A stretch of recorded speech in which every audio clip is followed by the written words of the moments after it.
ఇది ఇప్పటివరకు నేను కూడా చూడలేదు. అది వైజాగ్ బీచ్ రోడ్లో ఉంది. అదేంటంటే sea Harrier museum. So SS60 museum అనమాట. సో ఈ వీడియోలో మనమైతే మ్యూజియం డిజైన్ మరియు నిర్మాణం, సో శ్రీ హారియర్ యొక్క ప్రత్యేకతలు, అదేవిధంగా మన మెరైన్ కమాండో సెక్షన్ గురించి, వర్చువల్ రియాలిటీ అనుభవము, అదేవిధంగా చారిత్ర, దాని హిస్టరీ మొత్తం అయితే ఈ వీడియోలో అయితే మనం డీటెయిల్గా చెప్తాను.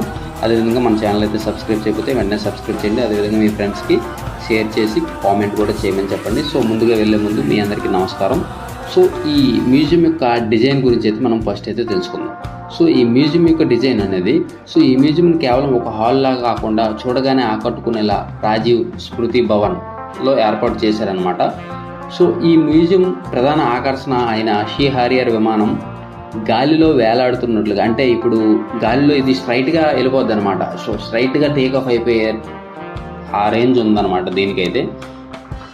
సో ఇది విమానం గాలిలో స్థిరంగా ఉన్నట్లు ఒక భ్రమణం కలిగిస్తుంది. సో మ్యూజియం లోపల సీలింగ్ మరియు లైటింగ్ సెటప్ అంతా కూడా నౌకాదళ వాతావరణం ప్రతిబింబించేలా ఉంటుంది. సో అది కూడా నిజమే.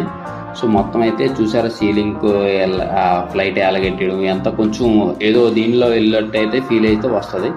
సో ఇక్కడ శ్రీ హారియర్ యొక్క ప్రత్యేకతలు చూసుకుంటే SH60, దీన్ని సింపుల్గా పలకడం అయితే SH60. సో ఇక్కడ ప్రదర్శనలో ఉన్న విమానం సాధారణ యుద్ధ విమానం కాదు. దీనికి కొన్ని అద్భుతమైన సామర్థ్యాలు కూడా ఉన్నాయి. అదే వి స్లాట్ సాంకేతికత. అంటే వి స్లాట్ అంటే vertical short of take off అని చెప్పాను కదా.